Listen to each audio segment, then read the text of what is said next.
Okay, next સંખ્યાત્મક ગુણધર્મ છે તો કે ઉત્કલન બિંદુ ઉન્નયન.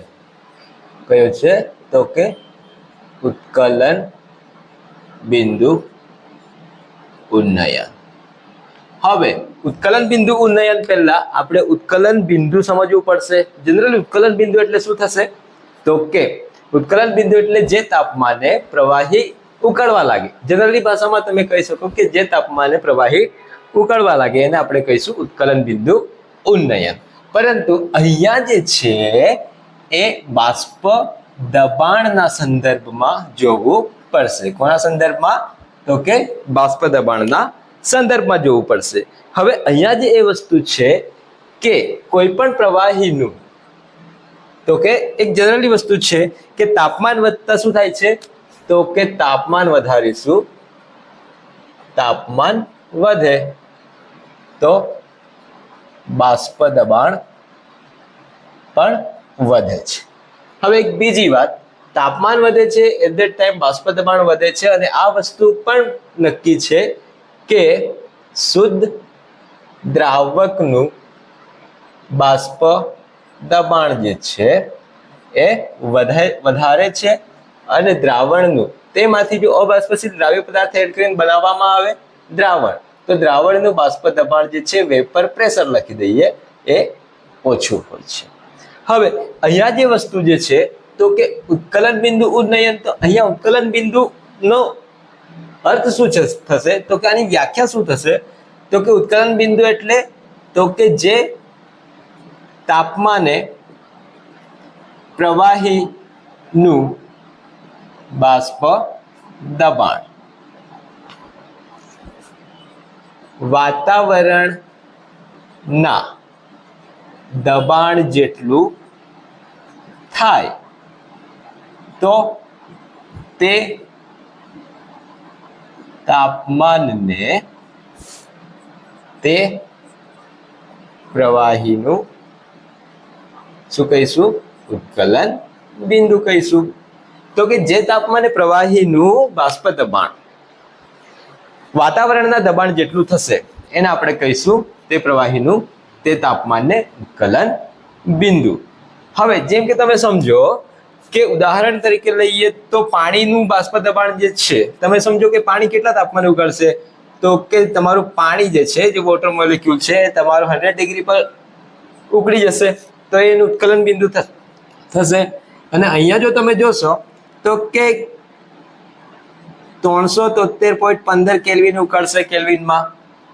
એટ ધેટ ટાઈમ આ સમયે પાણીનું જે બાષ્પ દબાણ જે છે 1.01312 અથવા એક વાતાવરણ જેટલું થશે, એક વાતાવરણ જેટલું થશે.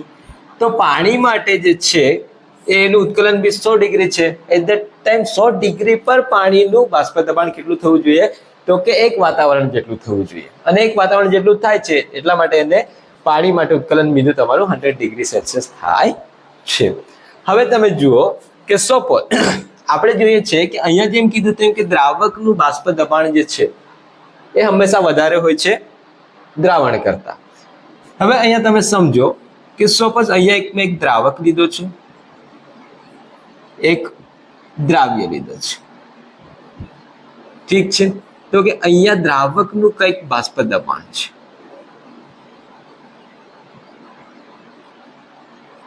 અને અહીંયા દ્રાવ્ય આપણો છે અહીંયા અબાષ્પશીલ. હવે બાષ્પશીલ લેશો તો એ કઈ ઇસ્યુ છે નથી, કારણ કે અંતે દ્રાવણ બનશે તો બાષ્પ દબાણમાં અહીંયા ઘટાડો થવાનો છે. અને એનામાંથી જો આપણે બનાવીએ છીએ દ્રાવણ,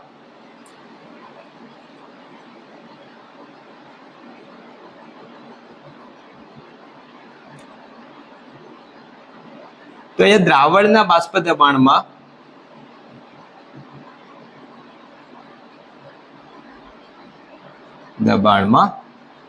ઘટાડો થશે.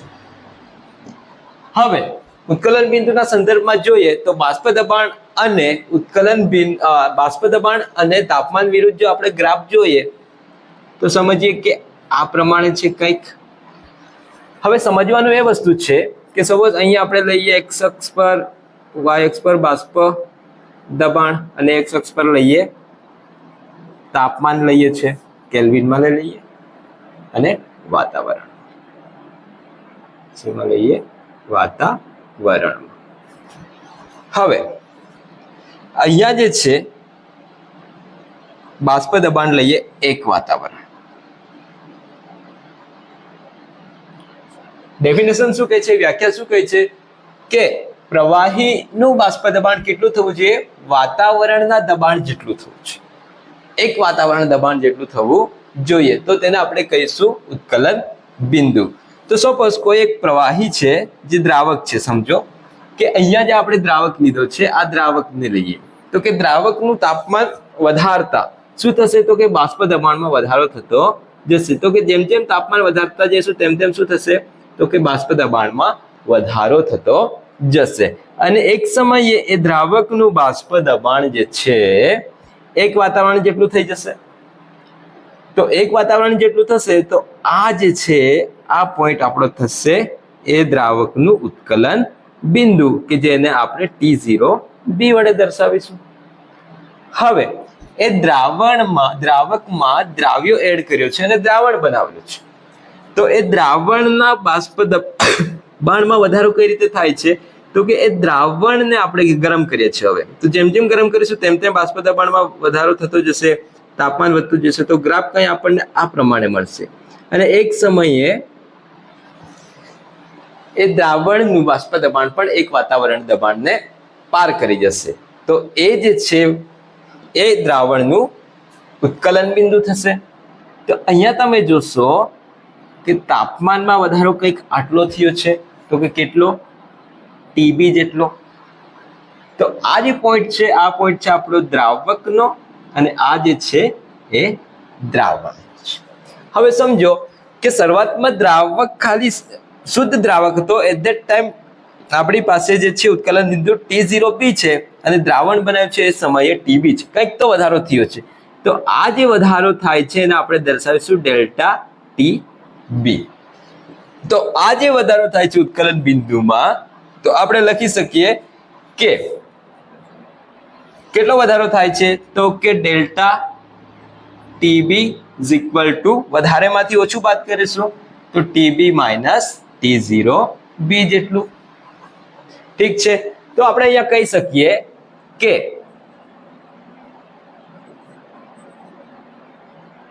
દ્રાવણના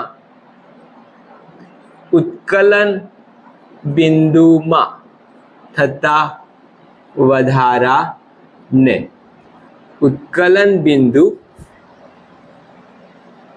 ઉન્નયન કહે છે. તો હવે વસ્તુ જોવાની એ છે કે અહીંયા દ્રાવણના ઉત્કલન બિંદુમાં જે વધારો થયો છે એ કોના લીધે થયો છે? કે અહીંયા જે અબાષ્પશીલ દ્રાવ્ય પદાર્થ જે આપણે દ્રાવકમાં એડ કર્યું છે એના કારણે થયો છે.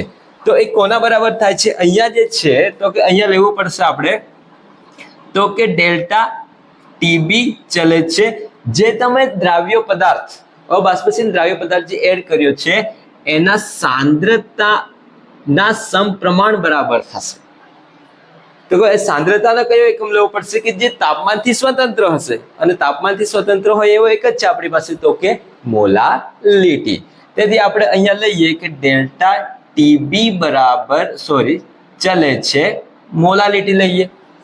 હવે મોલાલિટી આપણને ખબર છે, તો કે મોલાલિટી એટલે શું થશે? મોલાલિટી બરાબર દ્રાવ્યનું વજન ગ્રામમાં, તેનો અણુભાર, દ્રાવકનું વજન કેજીમાં. યા ફિર આપણે આ વસ્તુ લખી શકીએ, મોલાલિટી બરાબર દ્રાવ્યનું વજન ગ્રામમાં, એનો અણુભાર ગુણ્યા દ્રાવકનું વજન. જો ગ્રામમાં લઈશું તો ઉપર આપણે લેવા પડશે 1000. તો આ વસ્તુ થશે. તો અહીંયા જો આપણે ચલનનો અચળાંક કાઢીશું તો ડેલ્ટા TB બરાબર KB ઇન્ટુ M થશે. તો મોલાલિટી બરાબર શું થશે? એક અચળાંક લીધો છે અને અહીંયા થઈ જશે ડેલ્ટા TB બરાબર થઈ જશે KB ઇન્ટુ, ડાયરેક્ટલી આ વસ્તુ લઈ લઈએ, W ઇન્ટુ 1000 છેદમાં M ઇન્ટુ W ઇન. શરૂઆતમાં આ વસ્તુ લઈએ, W ઇન kg અહીંયા લઈએ. તો અહીંયા જે થઈ જશે ડેલ્ટા TB બરાબર KB ઇન્ટુ ડબલ્યુ 1000 નો અણુભાર ગુણ્યા શું થઈ જશે ડબલ્યુ ઇન ગ્રામ. તો આ પ્રમાણે ઉત્કલન બિંદુ ઉન્નયન દ્વારા તમે એમાં થતો વધારો શોધી શકો. પ્લસ આમાંથી તમે દ્રાવ્ય પદાર્થનો અણુભાર પણ શોધી શકો. તો અહીંયા જે દરેક વસ્તુ અલગ અલગ છે એને ડિફાઇન કરી દઈએ. તો કે અહીંયા ડેલ્ટા ટીબી શું છે તો કે ઉત્કલન બિંદુ ઉન્નયન છે. કેબી શું છે તો કે ઉત્કલન બિંદુ ઉન્નયન અચળાંક છે. ડબલ્યુ તો કે અહીંયા જે છે ઉપરવાળાને આપણે લઈ લઈએ તો કે W1 અને આને લઈ લઈએ W2 અને M2 અને આને M1. તો આ રીતે ડિફાઇન કરીએ તો કે W2 દ્રાવ્યનું વજન થશે, M2 દ્રાવ્યનો અણુભાર થઈ જશે. બચ્યું શું તો કે W1 તો કે એને લઈશું દ્રાવકનું વજન. આ રીતે દરેક જે ટર્મ્સ છે એના વિશે આપણને ખ્યાલ રહેશે તો આપણે શું કરી શકીએ તો કે આવા દાખલા ગણવા માટે આપણને ઈઝી થશે. તો આ પ્રમાણે છે તમારું ઉત્કલન બિંદુ ઉન્નયન. તો વસ્તુ કઈ રીતે છે તો કે પહેલા તો ઉત્કલન બિંદુ એટલે શું કે બાષ્પ દબાણના સંદર્ભમાં આપણે જોવું પડશે.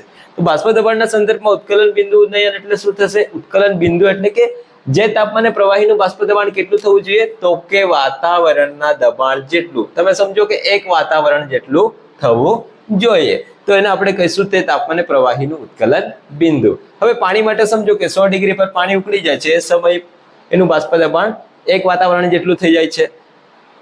તો એ પ્રમાણે જો સપોઝ દ્રાવક અને દ્રાવણ જો ગ્રાફ દોરવામાં આવે બાષ્પ દબાણ વિરુદ્ધ તાપમાનનો તો તમે સમજો કે શરૂઆતમાં દ્રાવકનું બાષ્પ દબાણ વધે છે અને એક સમયે આ પોઈન્ટ પર પહોંચે છે.